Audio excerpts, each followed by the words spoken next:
Una disculpa, miren, pasó justamente lo que les estaba diciendo ayer, lo que estábamos cuidando ayer con respecto a que si no, bueno, si está inactiva la pantalla, o sea, si no se tiene interacción con la pantalla de Zoom, se cierra la sesión por inactividad. Entonces, bueno, pero ya lo colocamos nuevamente.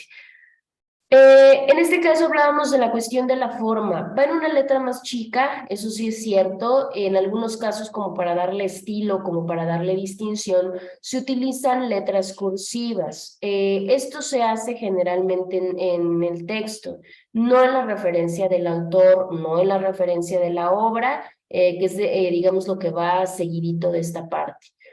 En muchos de los casos, fíjense que no nos utilizan comillas, ¿no? Sabemos que las comillas sirven para dar énfasis y decimos, ¿no? Bueno, para dar énfasis, para repetir lo que alguien dijo, pues hay que colocarlo entre comillas. En el caso de este tipo de epígrafes, pues la realidad es que no, muchachos, la realidad es que no lleva comillas, por lo menos no es usual que se haga. Esto, bueno, si llega a ser breve o si es una cita muy chiquita, lo ideal es que el margen lo pongamos a la derecha. Pero hay epígrafes, y ahorita lo vamos a ver, que se hacen más grandes. Entonces, en este caso no. En este caso, lo que podemos hacer para darle forma, porque acuérdense que acá no solamente son los requisitos, sino también cumplir con las formas que se nos mandata en la metodología. Tendríamos que ocupar una sangría parecida o igual o una sangría un poquito más grande que la sangría del párrafo. Si por alguna razón no es una cita mía, no es una cita que yo inventé, sino que es una cita de autores, entonces tengo que irme a la metodología y a las reglas de citación, ¿sí? ¿Qué quiere decir? Pues en cuanto tengo que mencionar al autor, su obra, los datos de pie de imprenta, etcétera, ¿no? Y bueno, se tienen que generar tal cual, eso no hay distinción. Aquí en su pantalla, miren, tienen ejemplos de epígrafes, miren.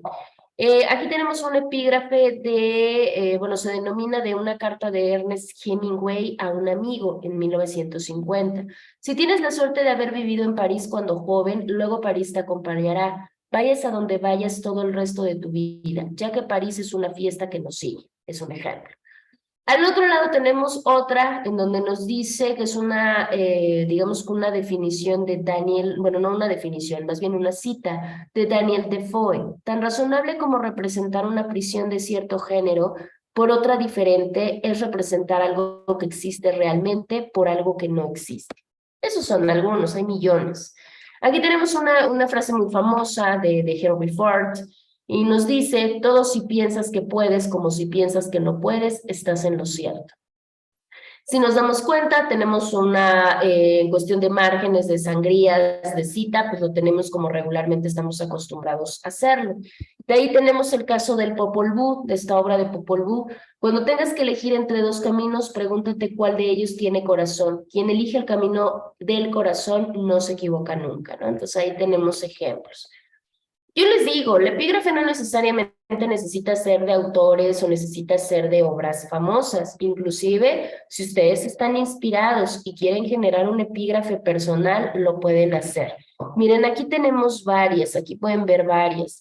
La primera que tenemos es una epígrafe literaria sumamente corta, que si se dan cuenta, aunque no se aprecia completamente, pero sí se puede ver que está marginado a la derecha.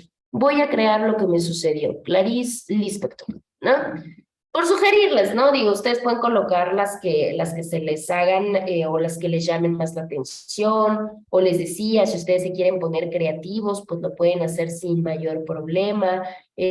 Vaya, ¿no? O sea, aquí tenemos toda la parte de lo que ustedes pueden llegar a generar. ¿Es obligatorio? No, no es obligatorio. Digo, al final de cuentas es algo que si ustedes quieren hacer, pues bien, si no lo quieren hacer, no pasa absolutamente nada. Ahora, ya que acabamos epígrafe, digo, espero no tengan dudas, hubiera sido bueno practicarlas acá, sobre todo si realmente queríamos crear una.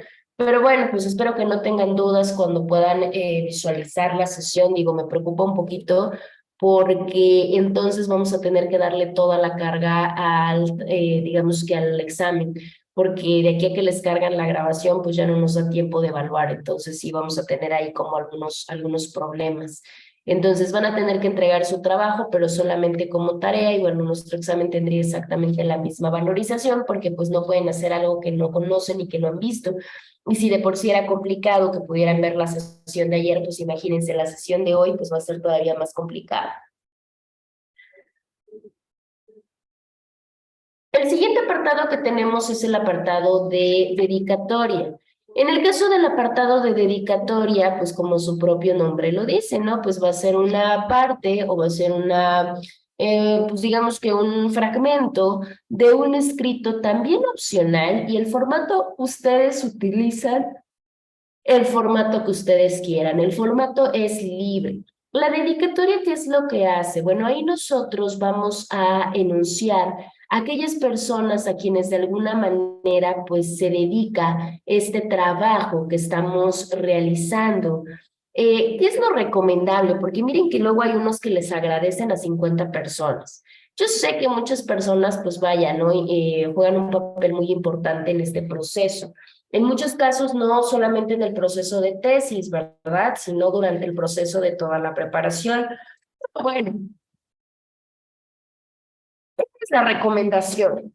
Tratemos de evitar que las listas sean sumamente largas, porque si no, la verdad es que se vuelve tedioso. Y que las explicaciones no sean grandilocuentes. ¿Esto qué quiere decir? Que no sean cuestiones rebuscadas, que no sean cuestiones en esa parte, o que inclusive sean cuestiones sumamente sentimentales, porque si no, entonces pasa de ser un requisito o pasa de ser un elemento de la tesis a ya ser algo como mucho más personal, ¿no? Entonces tratemos de que no sea así. La dedicatoria, entonces, pues diríamos que son notas o que son frases breves que van a ir a la cabeza de las obras. Cualquier tipo de obra, no solamente este tipo de obras investigativas.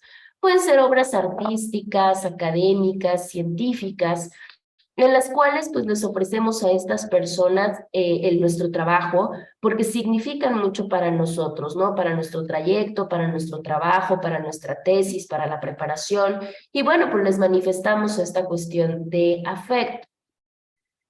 Las dedicatorias originalmente no son nuevas, o sea, la realidad es que las dedicatorias pues ya tienen bastante tiempo que han sido aplicadas.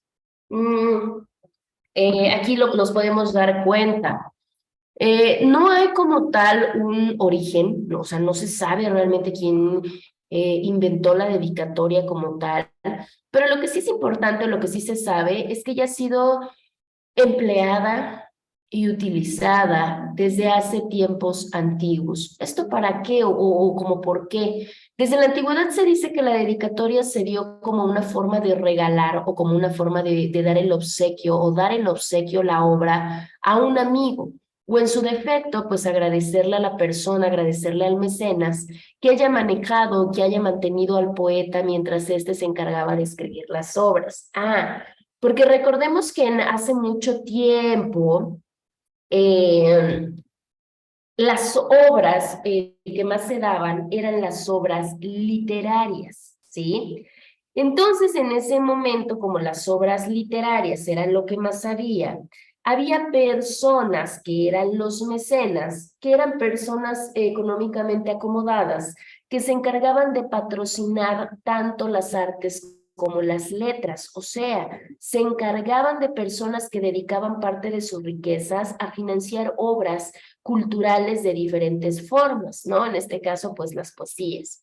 Entonces, imagínense a una persona, a un mecenas que brindaba parte de la riqueza a mantener al poeta en lo que éste acababa su obra, pues era lógico que entonces el poeta pues le iba a terminar obsequiando algo, y qué mejor que su obra, ¿sí? Entonces, a partir de ahí se empieza a hablar, ¿no? Se empieza a visualizar esta figura de la dedicatoria.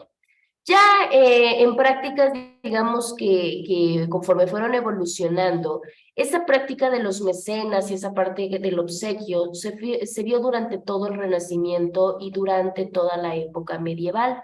Pero ya para la cuestión de la modernidad, bueno, pues cambia un poquito ya se aplica de una manera diferente, ¿no? Como la finalidad o como la parte de la obra, porque no necesariamente le dedicamos una obra a alguien que económicamente pues nos está patrocinando, no necesariamente, a veces digo, lleva otras líneas. Ya hoy por hoy pues se utiliza para agradecer aquella cooperación o para agradecer inclusive aquel apoyo de aquellas personas que pues nos han acompañado como autores o incluso para ver o decir de aquellas personas que la obra tuvo que ver con alguien o expresamente con la influencia de alguien, ¿sí? Ahí les voy a mostrar. Aquí tenemos un ejemplo de dedicatoria, miren. Aquí tenemos la dedicatoria de un libro. Dedico este libro a todos los que han descubierto que hay vida antes de la muerte. Otro tipo de dedicatoria, ¿no? Que se va más a la parte de lo que vamos a hacer nosotros. Dedico con todo mi corazón mi tesis a mi madre, pues sin ella no lo habría logrado. Tu bendición a diario a lo largo de mi vida me protege, me lleva por el camino del bien. Por eso te doy mi trabajo en ofrenda a tu paciencia y amor, madre mía, te amo, ¿no? Una como más sentimental, digamos, de alguna forma. Pero hay de todo, hay diferentes, hay distintos tipos de dedicatorias y son las que vamos a visualizar ahorita. Las vamos a ver en ejemplos y posteriormente las vamos a ver ya materializadas en una tesis. Y bueno, pues otra vez volvemos a la misma parte. Al igual que el epígrafe, también la íbamos a ver acá para que solamente ya la transcribieran y la unieran en su trabajo, pero bueno, pues no hay ningún problema, la tendrán que hacer en casa. En el caso de las dedicatorias, hay diferentes tipos de dedicatorias. La realidad es que no hay una limitación, no, la realidad es que hay distintos tipos para diferentes tipos de personas, ¿sí? Ay, espérame.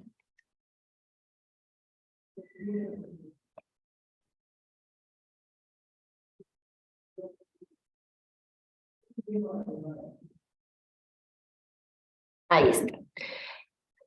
Que son, por ejemplo, las dedicatorias para Dios. Cuando yo digo para Dios, no quiere decir forzosamente el Dios católico, no puede ser cualquier tipo de Dios de acuerdo a la creencia de la gente. No es tan incomún, ¿eh? La realidad es que sí hay tesis que tienen dedicatorias a Dios, viéndolo desde la perspectiva de la creación, ¿no? Desde el que ser el creador de todo. Se agradece pues por guías, se agradece por ayuda e inclusive hasta por peticiones, ¿no? Entonces ahí encontramos el agradecimiento o la dedicatoria a Dios, junto pues con otras creencias religiosas, ¿no? En algunos casos hay dedicatorias que se hacen a santos, a vírgenes, esto depende, bueno, pues de acuerdo a las creencias del autor, todas tienen exactamente el mismo contexto y no hay problema, están bien realizadas. Aquí recuerden que es un escrito libre, nadie se va a meter en por qué dedicas a este o por qué no, no pasa absolutamente nada. De ahí tenemos las dedicatorias a la familia, que son una de las más comunes, ¿no? Una de las más habituales. ¿Por qué? Pues porque en esta idea original, pues la familia son aquellos que nos prestan un gran apoyo cuando estamos realizando tesis. Y no solamente el apoyo monetario, sino inclusive, pues este apoyo moral, este apoyo anímico, etcétera. Y por eso, pues se hace de esta forma. Ahora, estas dedicatorias a la familia se pueden hacer de manera general, o sea, incluirlos a todos en grupo, o se puede hacer enunciándolos a uno por uno. También es formato libre. El primero que tenemos, pues, es el que se dedica, ¿no? Estas dedicatorias a los padres. Los padres, pues, obviamente siendo el pilar de apoyo en la elaboración de la tesis. En muchos casos, o en la mayoría de ellos, pues, se agradece por separado, o sea, se les da una dedicatoria personal a cada uno de ellos, pues, con cosas muy particulares. De ahí tenemos la dedicatoria a la pareja, ¿no? Igual, cuando hablamos de pareja, no solamente hablamos de un esposo, puede ser de un novio, etcétera. Y aquí, pues, se les dan créditos, pues, por la ayuda, ¿no? Que van presentando, inclusive se expresan los sentimientos y, pues, obviamente conservando las reglas. Las dedicatorias a los hermanos también son comunes. Los hermanos hoy por hoy pues sabemos que juegan un papel muy importante y pues pueden ser nombrados en esta dedicatoria. Lo mismo, se puede colocar dedicatoria a mis hermanos o también lo puedo hacer en caso por caso. Otras de las comunes, fíjense, son las dedicatorias a aquellas personas que ya fallecieron. En muchos de los casos, estas personas fallecidas pues son familiares también, o pueden ser amigos, o pueden ser conocidos que ya no se encuentran en nuestro plano, pero que de alguna manera pues todavía se les sigue teniendo presente y nuestro trabajo pues básicamente es una ofrenda para honrar a esas personas, aunque ya no se encuentren con nosotros. Algunas más, digo que tampoco crean que son tan alejadas, son las dedicatorias a aquellas figuras que representan para nosotros una admiración.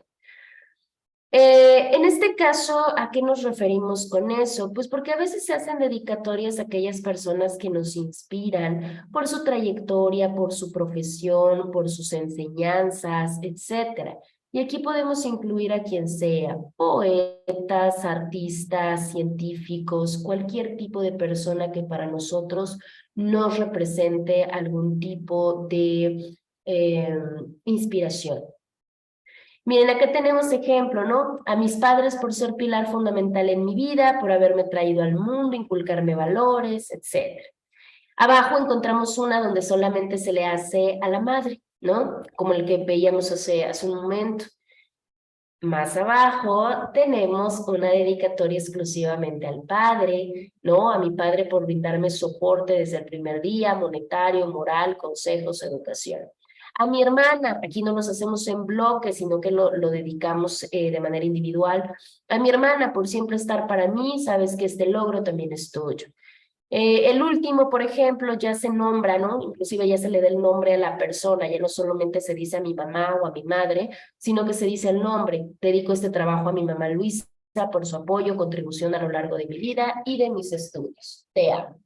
Las dedicatorias que acabamos de ver como ejemplos son dedicatorias cortas, son dedicatorias sencillas, para no explayarnos tanto porque si no, más allá de todo, se vuelve complejo.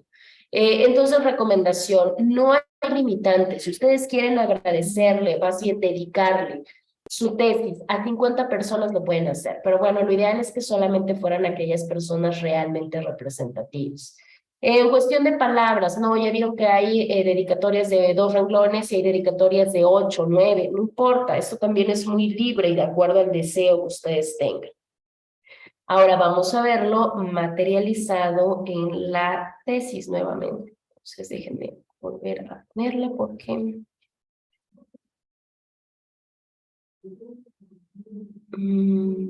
ay, a ver, esperen. Les voy a volver a mostrar la tesis sobre la que estamos, la de la UAP de maestría en Derecho de Amparo, para que vean cómo sí se van agotando, digamos que los pasos, miren, ahí se van agotando los pasos. De hecho, acá ya no les mencioné, ya no les puse, porque eso viene más adelante. Está nuestra parte de nuestra portada y posteriormente a la portada viene una hoja en blanco y de ahí viene la parte de la enunciación del jurado. Miren, en el caso de la BOAP, cuando se eligen a los sínodos, se manda un oficio. ¿Quién lo manda? Pues obviamente los directores escolares. En este caso, miren, ahí ya tenemos, ya se le comunica a los sustentantes quiénes van a ser su jurado de examen para obtener el grado académico. Aquí tenemos, por ejemplo, cómo se nombran, ahí tenemos al presidente, porque eso no les dije. Está el presidente, está la secretaria y están los vocales, ¿no? Son 2 vocales, eso de acuerdo al reglamento que maneja la UAP. Posteriormente, bueno, ahí colocan también, digamos, un escrito en el cual se habla del director de tesis, ¿no? En este caso, ¿quién es el director de tesis? Lo colocan y ya obviamente según el proceso de investigación, él dice, ¿sabe qué? ya se acabó. O sea, yo estuve como director de tesis de esta estudiante y ya se terminó. Aquí está el escrito. ¿Y por qué me baso en esto? Porque metodológicamente ya cumplió todos los requisitos que debe de reunir para imprimir su trabajo y por ende ya dice, ahora sí, aquí está la oportunidad y ella ya, yo la libero, ¿no? Yo le entrego su carta de liberación de tesis. Ah, porque otra cosa que no les comenté, cada institución tiene su propio mecanismo para poder generar este proceso, ¿no? En el caso de BOAP, no solamente es trabajar, no solamente el director de tesis o el asesor trabaja con la estudiante y ya, y ella presenta cuando quiera y pueda y se sienta lista. No, como es un proceso de acompañamiento, hasta que el director de la, digamos que de la tesis, considere que ya se agotaron todos los procedimientos y que la estudiante ya está lista, le va a entregar específicamente una carta. Esa carta es una carta de liberación de tesis en la que le dice, a ver, mi voto es aprobatorio, ya cumples con todos los requisitos para poder sustentar tu tesis, ¿no? Entonces eso va implícito en la tesis. De ahí, pues obviamente el índice, ¿no? Ahorita vamos a hablar un poquito del índice. Lo ideal, pues es que sí tendría que ir el índice antes, ¿no? De nuestra dedicatoria y del epígrafe. Pero muchos no, pues obviamente muchos colocan primero la dedicatoria, digo, aquí es como de recomendaciones. De ahí viene la dedicatoria, miren, aquí estamos en el caso de la dedicatoria de este estudiante. Dedico este trabajo a mi hermana por haberme acompañado en la realización de investigación y por haber brindado el apoyo incondicional en el trayecto de vida. Esa es una. Seguido tiene la segunda o la siguiente dedicatoria a mi amigo, obviamente el nombre completo, por darme la oportunidad de estudiar y apoyarme en el proceso de realización de la maestría. Te agradezco que hayas estado presente y que gracias a ti esto será posible. Es ahora posible. Siguiente para otra amiga, amiga Karina Noemí Martínez Mesa por amistad y apoyo, al amigo Alberto Rodríguez por contar con amistad y apoyo en momentos difíciles, al doctor Cristian Federico Vargas García por la guía y brindarme tiempo en la materia de seminario de tesis, a la coordinadora académica de la maestría de Derecho, porque gracias al carisma y fomento de espíritu de esfuerzo me permitieron llegar a culminarla, y finalmente pues a la Benemérita Universidad por darme la oportunidad de realizar un posgrado en Derecho. Y bueno, pues al final el autor, que en este caso pues es la investigadora, la estudiante Lidia, que es la que va a buscar obtener su grado de maestría, ¿sale? Aquí les digo, depende, no siempre tiene que ser a los papás, en este caso la persona se dedicó a agradecerle a amigos, al asesor, a la escuela y bueno, a los padres no. En muchos casos, porque bueno, va cambiando, ¿no? Ya en maestrías y doctorados, pues bueno, en muchas de las ocasiones, las previas, ¿no? En este caso las de licenciatura, pues son las que de alguna manera se brindan o las que de alguna manera se ofertan o se ofrendan a nuestros padres. En algunos casos, pues bueno, ya la dinámica va cambiando. Bueno, ahora vamos a nuestro siguiente paso. Nuestro siguiente paso va a ser la introducción. Vamos a hacer lo mismo. Vamos a explicar qué es la introducción, se los voy a mostrar y en forma en la tesis y así continuamos, digamos que avanzando. En el caso de la introducción, digo, recuerden que nosotros tenemos nuestro periodo de 10 minutos, entonces déjenme ver, porque oficialmente lo tenemos que dar 9:15, y miren, ya se nos pasó el tiempo, como casi siempre. Entonces déjenme ver cuánto falta para que podamos medir el tiempo. De ahí nos faltaría la introducción. Déjenme ver. Introducción. Espérenme también. Sí. Bueno, introducción, de ahí viene cuerpo de la obra, pero el cuerpo de la obra ya lo vimos porque es toda la metodología, hipótesis, justificación, objetivos, marco teórico que ya lo hablamos por demás y ya. A partir de ahí ya solamente nos quedamos con, bueno, obviamente la parte del índice que nada más se los voy a mostrar y después de eso nosotros terminamos. O sea, básicamente todo el marco teórico, todo el capitulado, pues es lo más largo, porque de ahí pues ya solamente viene conclusión, fuentes bibliográficas y paramos de contar. Entonces sí terminamos ahorita sin mayor problema. Entonces déjenme regresar, voy a cerrar aquí.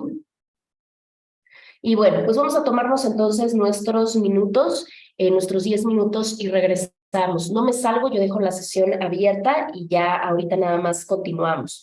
Tengo que son las 9:28, perdón, no, ay, 9 no. Sí, 9 es que la computadora está mal. 9:28, entonces regresamos 9:38 para continuar y bueno, obviamente darle nuestra culminación a nuestro temario. Entonces, por favor, 9:38.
Bueno, pues ya regresamos, vamos a seguir con nuestra parte de la introducción. La introducción como tal, bueno, pues es una sección primaria o es una sección que de alguna forma le va a dar la inauguración a todo lo que viene como cuerpo del texto. ¿Qué es lo que básicamente busca una parte de introducción? Pues la introducción, como su propio nombre lo dice, es como tal que nuestro lector pueda obtener un panorama general de todo lo que va a tratar mi trabajo. Dicho de otra palabra o dicho de una forma hasta redundante, si lo queremos pensar de esa manera, pues la introducción es un punto de orientación, es un punto que orienta o que le va diciendo al lector para dónde más o menos o por dónde se dirige el texto, ¿no? Para ver si es de su atención o qué puede hacer o si lo quiere hacer o si no. Para ello, pues bueno, hay que seguir también pasos para hacer una correcta introducción. En el caso de la introducción, bueno, lo primero que hacemos pues es escribir nuestro tema. ¿Qué quiere decir? Que el lector de una manera muy directa y de una manera muy clara sepa de lo que va a tratar nuestro texto. Esta descripción debe de ser una descripción completa, pero una descripción que sea breve, que sea directa, que no sea rebuscada. En algunos de los casos, igual lo que podemos hacer, y es una buena recomendación, es ir introduciendo poco a poco a través de detalles generales e ir especificando cada tema central. Inclusive, en algunos casos, la introducción lleva la descripción de cada uno de los capítulos, ¿no? O sea, como que cuál es la figura importante, como de qué se trata para poder ir describiendo nuestro problema.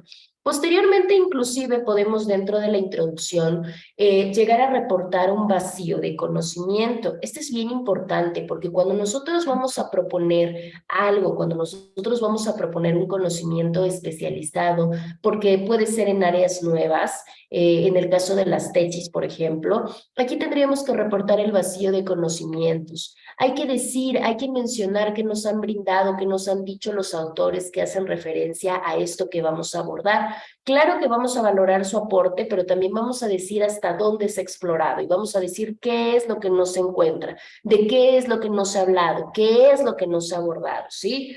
Pero sí podemos referirnos y podemos remitirnos pues a ciertos autores, a ciertas teorías, a ciertos inclusive modelos que vamos a buscar que se vayan reportando poco a poco. Eso sí se puede generar y se hace de una manera completa sin mayor detalle.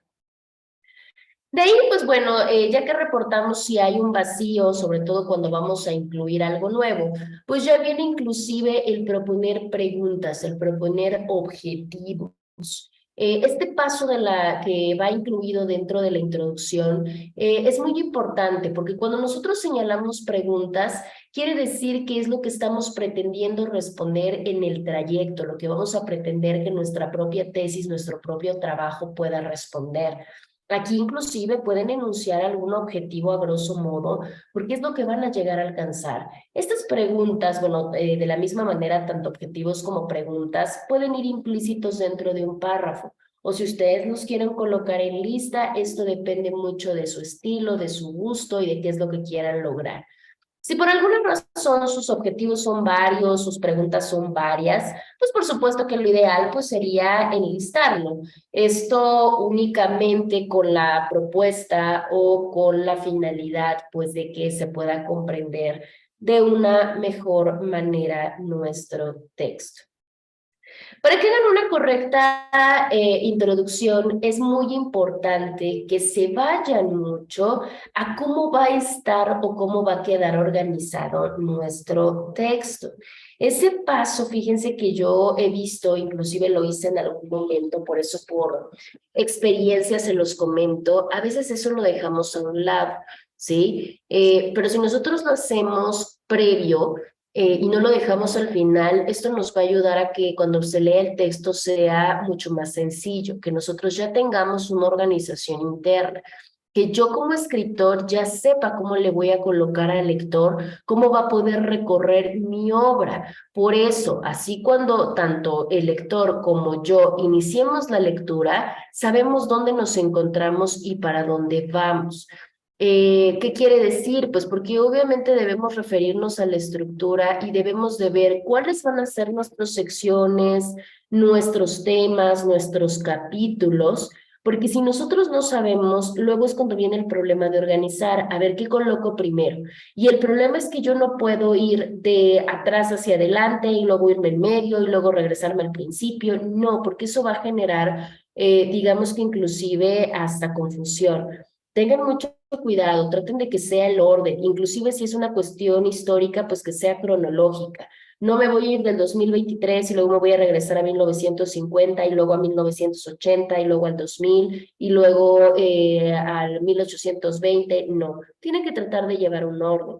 Inclusive en la introducción también vean o metan introductores, metan marcadores discursivos. Ejemplo, en primer lugar, después, posteriormente, al final, etcétera, para que obviamente el lector no se pierda, porque ustedes son especialistas, ustedes ya saben de qué trata su tema y cómo abordarlo. Sí, pero el lector no. Entonces el lector necesita que lo guiemos a través de la introducción para que sepa cuál es el orden.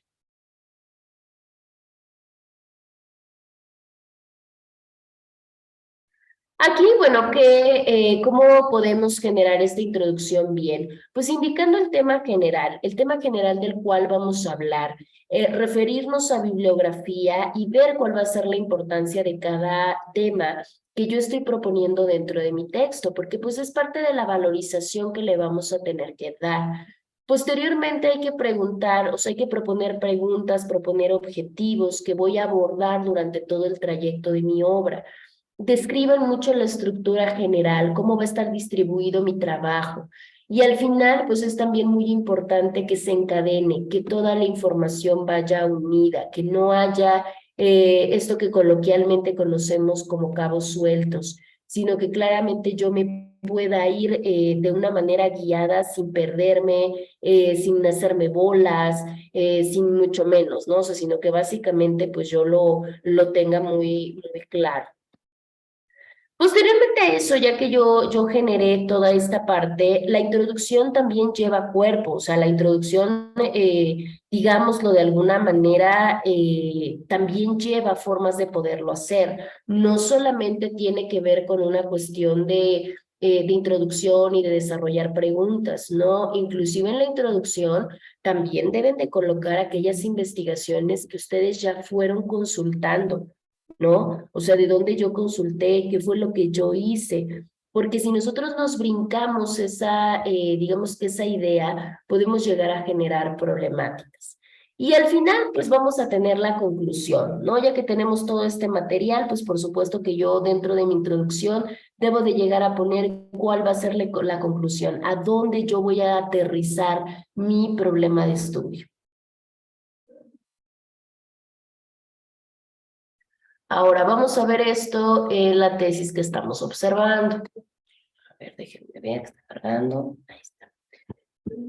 Aquí tenemos dedicatoria, que es la parte que vimos anteriormente, introducción. Y otra vamos a ver, vamos a seguir el orden. Aquí está, miren, aquí tenemos la introducción. Esta es una tesis para obtención de grado de maestría. Si se dan cuenta, es un total de 142 páginas, ¿no? En donde van a encontrar todo, tanto la cuestión metodológica como todo lo demás. Aquí, si se dan cuenta, inicia con la presente investigación se refiere a y nos empieza a decir acerca de qué se trata, nos empieza inclusive a hablar acerca del problema, ¿no? Acerca, miren, aquí lo tenemos, para analizar esta problemática. Ahí estamos viendo incluido inclusive un objetivo. Y no solamente eso, miren, en la introducción nosotros ya podemos inclusive citar, miren, ahorita les muestro. Por ejemplo, acá tenemos una cita que nos dice, cabe destacar que la percepción de seguridad pública se encuentra lacerada y esta, ante los ojos de los ciudadanos, es una enemiga. Friedrich Nietzsche decía que un hombre de Estado divide a los seres humanos en dos especies, primero instrumentos, segundo enemigos. Y ahí continúa, propiamente no hay para él, por tanto, más que una especie de seres humanos, enemigos. Ese es una cita, ¿sí? Nos dice que es la cita número 4. Si nosotros nos vamos al pie de página con esa citación, nos habla de que la obra son 100 frases célebres sobre derechos humanos, es una frase de Nietzsche, bueno, obviamente viene el apellido, viene el nombre, y me dice dónde se recuperó. Se recuperó el 9 de agosto del 2016 en esa página de internet donde se incluyen las frases célebres de derechos humanos. Un ejemplo de una cita. De ahí continúa, miren, la investigación se realiza por qué, ahí yo trato de justificar el por qué lo hice, ¿no? Por conocer el panorama, vienen más citas inclusive, sigue, y miren lo que yo les comentaba, eso es una excelente manera de poderlo hacer para no perderlos. Yo le explico a mi lector, mira, en el capítulo 1 yo te voy a dar el planteamiento del contexto de Estado, donde el autor Hobbes nos dice que la seguridad pública es una institución y continúa explicándonos de qué trata su trabajo en el capítulo 1, en el capítulo 2, en el capítulo 3. Eso es muy importante porque nos va guiando y porque tan solo con la introducción yo voy a ver si a mí me llama la atención, si a mí me gusta como lector, si a mí me interesa y si verdaderamente acabando la introducción yo voy a seguir, ¿no? O sea, yo voy a seguir leyendo o definitivamente ahí lo voy a dejar.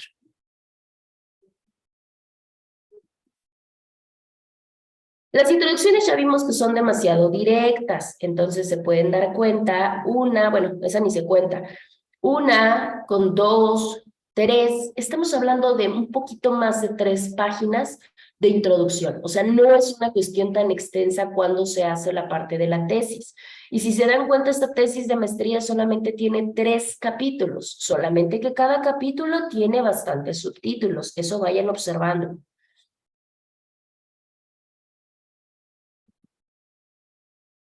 Ahí está.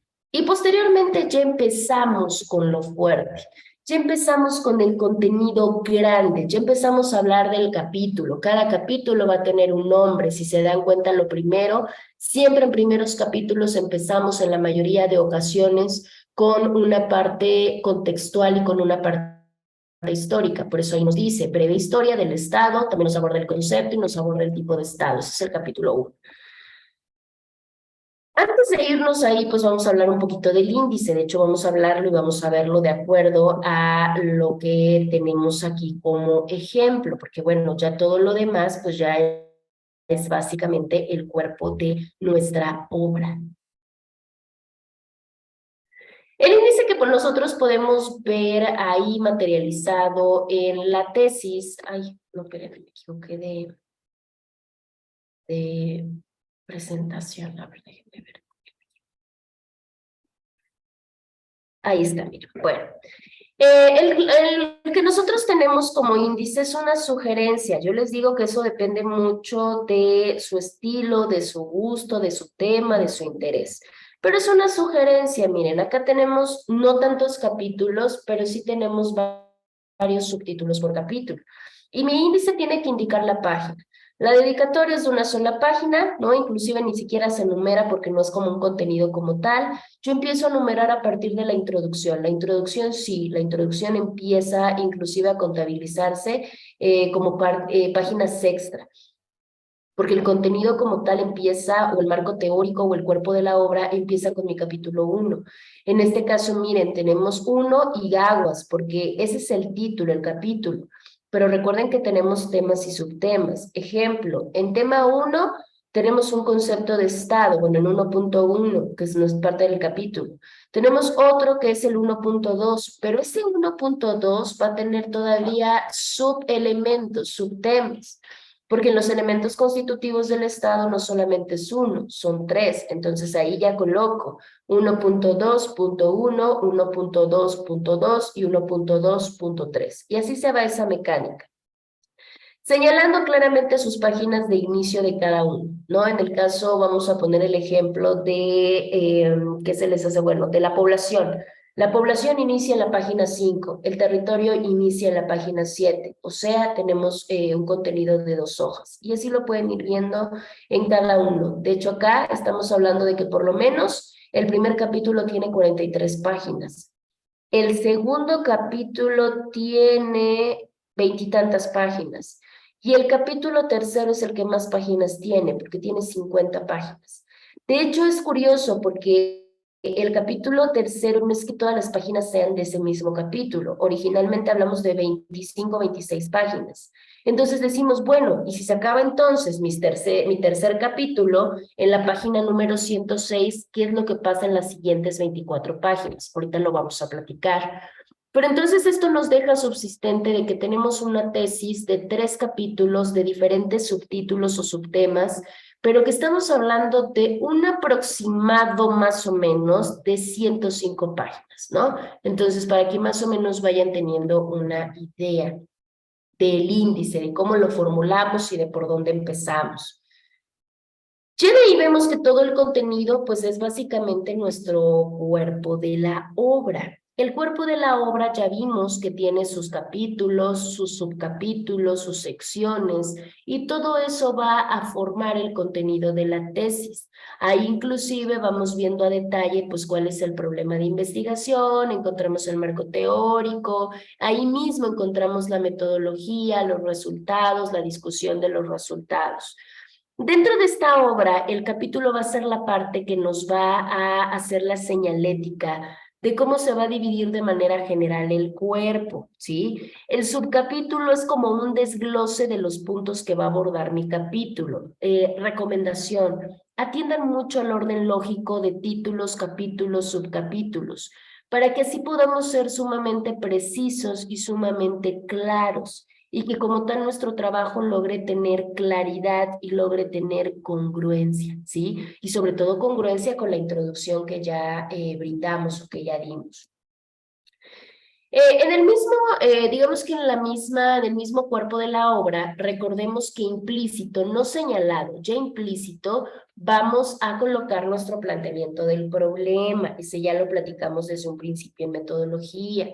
Vamos a encontrar la hipótesis o el supuesto, ya lo tenemos. Y vamos a encontrar todo el marco teórico que tanto hemos venido platicando. Ahora, ya después de que tenemos toda la parte más pesada, nuestras, digo, no obligatoriamente, pero en sugerencias 100 páginas, entonces de ahí ya solamente nos queda nuestra parte del cierre, solamente vamos a cerrar. Cuando hablamos de cierre, pues eran las otras veintitantas páginas, ¿no? Que mencionábamos hace un ratito en el ejemplo. Y viene precisamente nuestra conclusión y nuestra bibliografía. Si se dan cuenta en la conclusión, entonces se los voy a mostrar, ahí está. En la conclusión vamos a encontrar, o qué es una conclusión. La conclusión es una parte sumamente importante de la tesis, porque aquí ya el autor, el investigador, de manera muy personal, va a poder solito brindar juicios con respecto a la hipótesis. Va a ver si su hipótesis se concluye, si su hipótesis es corroborada, si su hipótesis es falsa. Esto, pues analizando ya todo lo obtenido a partir de la teoría, a través de la muestra, a partir de los instrumentos. Y algo bien, digamos que enfático e importante, las conclusiones deben de ver hasta dónde yo llegué o hasta dónde alcancé mi estudio. Si yo tuve alguna limitación, ¿qué recomendación puedo hacer que sirva para poder resolver el problema de investigación? Inclusive en mi conclusión yo puedo tener las consecuencias para que este conocimiento se siga distribuyendo. Algunos aspectos que yo puedo meter en mis conclusiones es qué resultado tuve, si sí comprobé o no mi hipótesis, una conclusión del tema en general y ver cuál fue mi aportación. Ya al finalizar, ¿qué aportación puedo yo brindar a esto? Las conclusiones deben de ser muy claras, al igual que la introducción, deben de ser directas, ya no puedo andar, digamos que titubeando, ya deben de ser formas completas. Ahora, yo quiero decirles algo, porque es algo que generalmente se confunde. No confundan una conclusión con un resumen. El resumen, pues, es la síntesis de todo el trabajo, pero la conclusión no. La conclusión es una cuestión de criterios, es una cuestión de juicios de todo lo que yo investigué, ¿sale? Vamos a verlo en el ejemplo. Déjenme regresar a la obra. Miren, aquí está. Aquí tenemos conclusiones. Miren, en conclusiones, aquí es más larga inclusive que la propia introducción, porque ahí estamos hablando de 8 páginas de conclusiones, ¿sale? Miren, aquí está. En conclusiones, pues volvemos a remitirnos a uno de los autores que tocó la investigadora, que es Hobbes, y nos dice, bueno, a ver, el daño que provoca, ¿no? Nos habla de criminalidad, nos habla de violencia, ¿no? Nos habla de esta situación de por qué los hombres obedecemos normas en la sociedad, ¿no? Cuáles son los factores del por qué se provoca estos delitos, ¿no? Como parte de la seguridad pública. Nos habla inclusive del panorama actual. Hoy en día tenemos víctimas que el mismo propio sistema genera. Una vez más llegamos a la conclusión de que el sistema penal solamente vela por los intereses de los de pocos, ¿no? Y vuelve a hacer citas también. Acá si se dan cuenta es una conclusión crítica, es una conclusión que juzga inclusive, ¿no? A toda la parte del sistema. Nos habla de una sociedad o nos habla de un sistema que violenta derechos, porque acuérdense que iba sobre la cuestión de la seguridad pública como violación a derechos humanos. Acá, miren, viene otra parte de la conclusión. Por todo lo anterior, es necesario establecer límites. O sea, nos dice, a ver, ¿cuál es la sugerencia? ¿Cuál es la respuesta? ¿Cuál es la solución? Ponerle límites a las instancias de poder. ¿Cómo se hace? Porque no solamente cabe decir qué es lo que se debe de hacer, ¿cómo? Nos dice, bueno, pon límites. ¿A través de qué? A través de la psicología jurídica. ¿Sí? El poderse dar cuenta que aquellos que tengan el poder deben de estar no solamente bien física, sino mentalmente, porque si no, pues imagínense, si tienen una sociopatía, pues cómo pueden manejar un sistema penal, pues lo van a hacer a su voluntad y van a tomar decisiones arbitrarias, pero así se puede solucionar. Toda esta parte es una parte crítica, miren, inclusive en las mismas conclusiones se generan preguntas. ¿Qué siente cuando a su paso el tráfico se interrumpe, las calles se despejan, las puertas se abren como si estuvieran reguladas? Nos dice, bueno, la respuesta es, y nos da la respuesta. Nos da inclusive mucho parafraseo. Nos menciona a la propia Carta Magna. Digo, no les estoy leyendo toda la conclusión, pero ustedes pueden ir visualizándola con más calma, porque si no aquí nos quedaríamos leyendo toda la tesis, porque se ve que está muy interesante, pero nos importa el hecho de comprender cómo podemos estructurar de manera correcta, pues digamos que una conclusión. E inclusive, miren, se puede basar hasta en estadística. El exprocurador ha reconocido que el 80% de efectivos de la policía judicial ha participado o participan en delitos. Imagínense, es una parte de crítica, pero una parte de reflexión y conciencia. Nos habla de las nuevas problemáticas que se han descubierto, igual apoyándose en una cuestión estadística. Y vamos a ver cuál es el cierre, miren.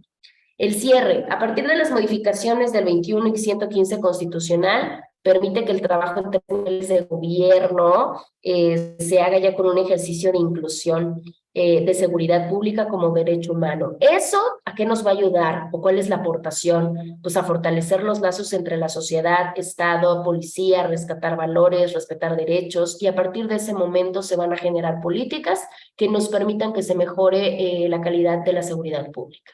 Y tan. Con eso se genera una conclusión.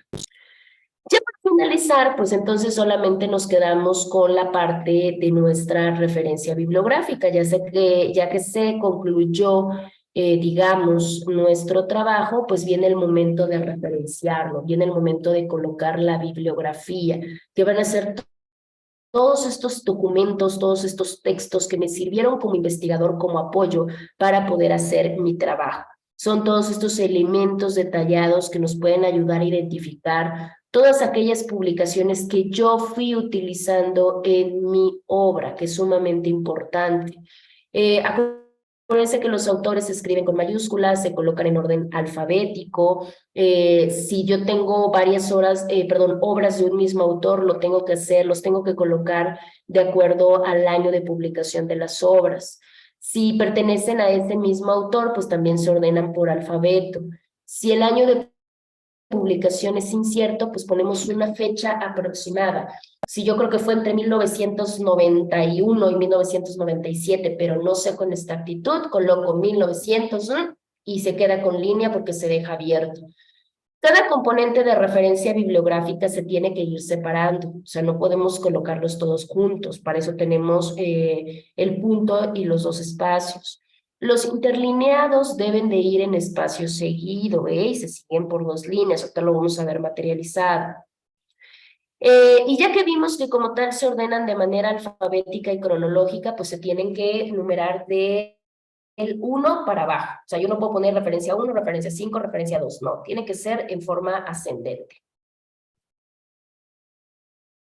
Ahorita les voy a mostrar para que lo puedan ver.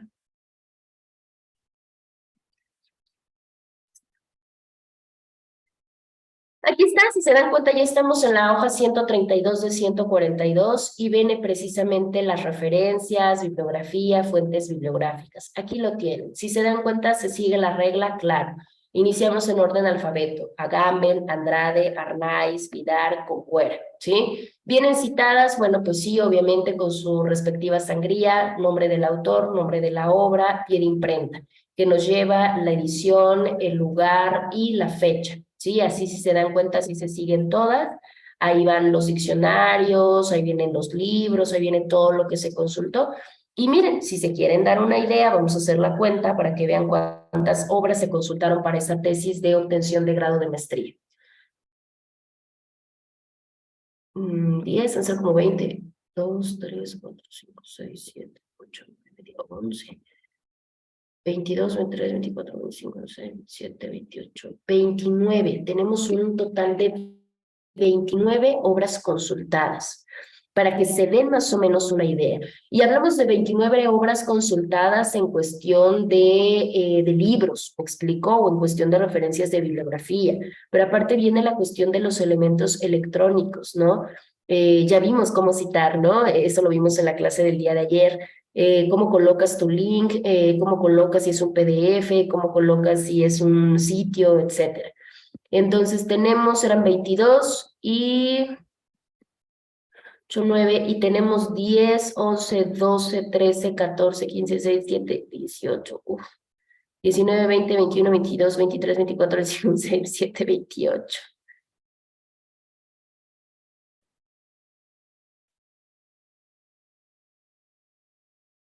Miren, tenemos 47 documentos consultados. Imagínense ustedes, para que vean lo importante y lo fuerte que es la parte de nuestro marco teórico. Tenemos 22 libros, tenemos 47 fuentes electrónicas y aparte tenemos leyes, porque recuerden que es un trabajo de derecho. Yo no puedo generar un trabajo de derecho pues con puros documentos. Por supuesto que las leyes son de cajón. Y acá tenemos 1, 2, 3, 4, 5, 6, 7, 8, 9, 10, 11, 15. Tenemos 15 leyes, más aparte tenemos revistas electrónicas, porque acá nos separó la bibliografía en cada una de las cosas. 1, 2, 3, y tenemos 3 revistas electrónicas, ¿no? Que era una de las sugerencias que comentábamos el día de ayer. Eso nos da un total, muchachos, de 87 fuentes en total, entre revistas, entre leyes, entre la cuestión de páginas, bueno, en este caso que se vuelven documentos electrónicos, y entre la cuestión de libros, o sea, de material bibliográfico en general, nos da un total de 87 fuentes consultadas. Entonces yo no puedo hacer una tesis si nada más consulté 2 libros, si nada más consulté una página. No, eso es un mundo de información. Esto, si se dan cuenta, nos da un total más o menos, digo, un aproximadamente de 9 páginas de pura bibliografía. Y con esta finalización, nosotros terminamos nuestro trabajo de tesis. Les voy a mostrar una guía. Esa guía ya nada más es como un complemento. Digo, ya lo vimos explicado, ya lo vimos hecho material, pero les voy a poner una guía para que se vayan viendo cuáles fueron los pasos y que verdaderamente se han cumplido para poder llevar a cabo un trabajo de esta naturaleza y la vamos a observar. Déjenme... se las muestro. Ahí está. Es un formato, precisamente es un formato de tesis para que veamos cuáles son los requisitos también de forma que debemos de llevar a cabo. Este también es por parte de la Facultad de Física. Bueno, aquí digo, el requerimiento es el mismo, pero es el formato de tesis que se debe de hacer. Ejemplo, aspectos muy limitativos de forma. Ya sé todo lo que debe de contener mi tesis, pero ¿cómo lo coloco, no? O sea, ¿cuánto le pongo? Ah, bueno. Vamos a hablar un poquito acerca de los márgenes, esto ya nada más para pulir nuestro trabajo. Los márgenes son los siguientes, tanto en la parte del margen derecho, tanto es de 4 centímetros. En el caso del izquierdo es de 3 centímetros, en el caso del margen de arriba, digamos, o del margen superior son 3, y del inferior prácticamente no es nada, es un margen de 2,5. O sea, realmente no dejamos tanto, vamos a decir que tanto espacio de separación. Y si ustedes se dieron cuenta ahorita que vimos el trabajo, efectivamente es así, hay un margen más arriba que abajo, ¿no? Entonces ahí podemos visualizar. Posteriormente, otra de las cosas que nos maneja la guía es que nos dice que la tesis debe de tener una medida de 24 centímetros de alto por 18 de ancho. Y la encuadernación debe de ser de acuerdo a esta forma. Aguas, porque no vayan a encuadernar mal, porque ya cuando se hace con pastas y todo, bueno, pues ya se vuelve complicado. Debemos de tener nuestras tapas, que yo por eso les iba a mostrar la tesis en físico, pero pues bueno, no pudieron venir y pues bueno, la es con cámara no creo que se pueda apreciar mucho. Pero bueno, tenemos las tapas. En las tapas vamos a colocar la parte de la portada y de ahí viene la hoja de aprobación, que era la hoja que mencionábamos ahorita de esta liberación de tesis. De ahí vienen nuestras dedicatorias, agradecimientos, si así lo quieren hacer.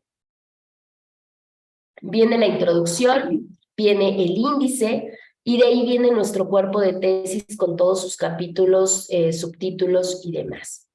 De ahí posteriormente vienen nuestras conclusiones y al final nuestra bibliografía. Si podemos apreciar, esta estructura fue la misma estructura que yo les acabo de mostrar, tanto con el ejemplo como también con la explicación. Ahora, cada una de estas partes para encuadernar van a reunir también sus requisitos muy propios, sus requisitos muy personales. En el caso de las tapas, el diseño de las tapas y el color del cuaderno ya son colores oficiales que se deben de hacer. El color azul es para la tesis de maestría, de hecho la que yo traje era de maestría. Las pastas negras son para el doctorado, ¿sí? Entonces ahí hay que tener cuidado. Y en ambas, sus letras deben de ser en dorado en los dos casos. Esto sobre todo obedece, más allá de una cuestión de diseño, pues una cuestión visual, porque imagínense que yo tengo una pasta azul marino y le coloco una tinta negra, ¿no? Letras negras, pues se va a perder. Entonces con las letras doradas, pues obviamente resalta. Y de ahí debemos de colocar, pues las tapas va incluido, esto por eso hay lugares especiales para ello, los componentes de identificación. Ya vimos que en la parte de arriba, la parte superior izquierda, debe de venir el logo de la universidad, no se les vaya a olvidar. Y en el centro debe de venir el nombre de la universidad, lo vimos hace un momento. Ay, no, pero no, creo que esto no es. A ver, la que estábamos viendo, ahora déjenme ver si no ya la cerré. Espérenme.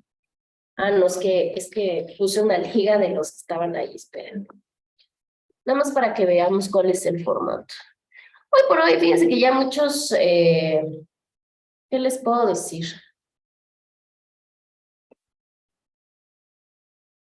Ya muchos, este, lugares, pues ya saben específicamente cuáles son las reglas a seguir.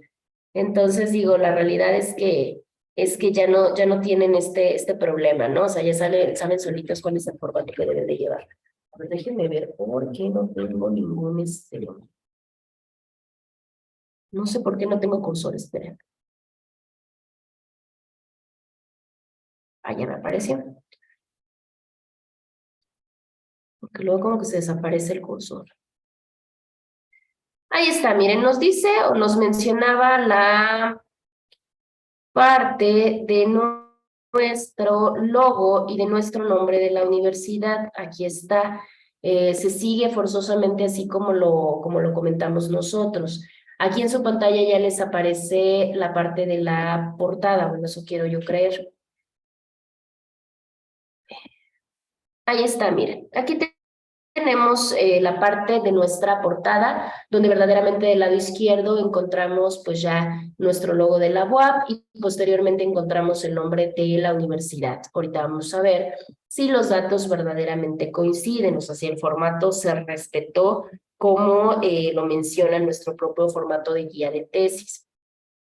Viene el logo, viene en el centro, pues viene el nombre de la universidad, viene la facultad, viene el posgrado, y en el centro también debe de venir el título de la tesis, el grado que vamos a obtener, y ya hasta el final del lado derecho, pues viene ya el lugar, ¿no? Y el año de obtención bueno, más bien de presentación de la tesis.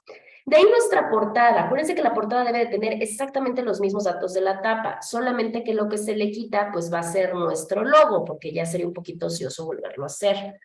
De ahí viene la hoja de aprobación. Esta hoja pues se hace a través de la coordinación y el jurado pues hace esta presentación, ¿no? Del jurado diciendo que pues va a estar presente y el presidente pues ya aprobando que la tesis ya se encuentra lista, que ya se observaron lo necesario y que bueno, ya se puede hacer la encuadernación.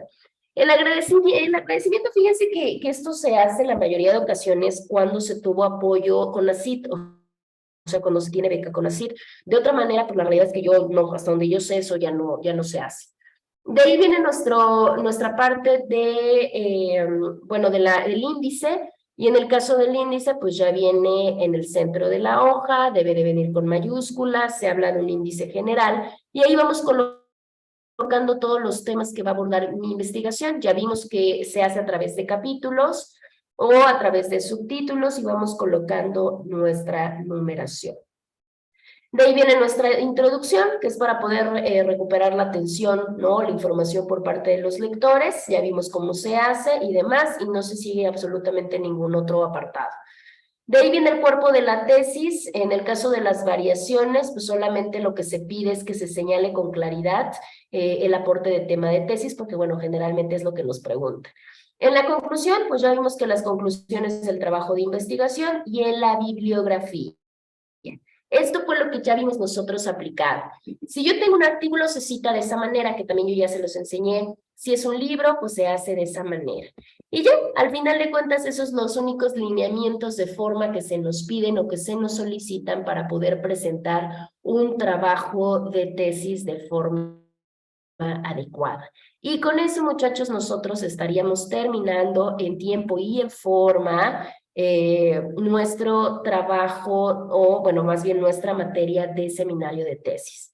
Ya vimos, efectivamente, si no hubiéramos tenido las 2 horas y media de ayer, pues la realidad es que no nos hubiera dado tiempo, pero bueno, cumplimentando nuestros 6 módulos, a veces corriendo un poquito, pero en tiempo y en forma logramos terminar con nuestro temario y con la parte de nuestros temas de la materia. Ahora, ya nada más vamos a hacer el cierre. ¿En qué consiste el cierre, muchachos? Ayer yo les planteaba las opciones, pero bueno, la verdad es que dije, bueno, si no llegaron ayer, pues lo más probable es que lleguen hoy. Hoy al no llegar, la verdad es que sí complican un poquito el asunto. Ahorita yo creo que por nivel telefónico les voy a hacer el consenso, pero en dado caso que yo ya no logre hacer consenso con ustedes, sí comentarles, digo, espero, no sé qué tanto se pueda verificar la sesión, digamos que entre hoy y mañana, pero sí vamos a tener que presentar examen. Recuerden que la tarea de semana número 5, esa tarea ya debió de haber quedado entregada, perdón, de semana número 4, porque esa era entregada para el día de ayer. La semana número 5 solamente es retroalimentación porque hoy lo vimos, ¿no? De hecho, si se dan cuenta y verifican su semana número 5, nos habla de todos estos elementos, ¿no? De todos estos elementos gráficos que lleva la tesis. Ejemplo, eh, epígrafe, introducción, dedicatoria y todo este tipo de cosas, ¿no? O sea, la realidad es que está muy digerible, por eso ya ni siquiera les dejé que realizaran la parte de tarea. Pero de ahí viene la semana número 6, que técnicamente la semana número 6 era la que les iba a catafixiar, por decirlo de alguna manera, por la mayor parte del examen, que era el trabajo final. El trabajo final tenía que quedar entregado, si nuestra sesión de reposición era miércoles, tenía que quedar entregado para hoy, pero como no la tuvimos sino hasta ayer, eh, quedaría entregada para el lunes. Entonces, si ustedes se comprometen a entregar el trabajo entonces cuenta un 30 y su examen un 20. pero si no se comprometen a entregarlo bien, pues solamente quedaría como una tarea más dentro del otro 30% y su examen valdría el 50%. ¿Cómo lo hemos venido trabajando? Bueno, como lo trabajamos inclusive en la materia anterior. Ayer yo les hacía el comentario, ¿no? Aparentemente decimos trabajo final, 2 días, 3 días, se me hace muy complejo. No es tan complejo, muchachos, porque el trabajo final básicamente es lo que hemos venido trabajando. Sí lo han venido trabajando conforme a los tiempos y conforme a las tareas y conforme lo hemos venido requiriendo. Pero si no nos presentamos, si no lo hicimos, si no seguimos el curso como tal de la materia, entonces sí se les va a complicar. El trabajo final son 2 archivos, se los explico de manera muy rápida. Los archivos claramente son archivos de Word. El primer archivo es el trabajo final, donde van a colocar todo de acuerdo a la guía y al ejemplo y a lo explicado el día de hoy y ayer. ¿Qué quiere decir? Que van a unir los elementos, su portada, que íbamos a trabajar ahorita, sus agradecimientos o dedicatorias, que también lo íbamos a trabajar ahorita y que lo acabamos de ver, la portada, índice, que también lo acabamos de ver, la introducción, que eso sí se les quedaría como por hacer, que tampoco es tan complicado, porque vemos que son 2 hojas, y de ahí vendría el cuerpo de la tesis, o sea, su marco teórico, como lo acabamos de ver. Pero en lugar de ser 100 páginas como el ejemplo que pusimos, solamente a manera de ejemplo van a ser 10 páginas. Si ya recopilaron toda su información, se supone que ya no debe de haber ningún problema, y su conclusión. Esta conclusión se las dejo a manera libre.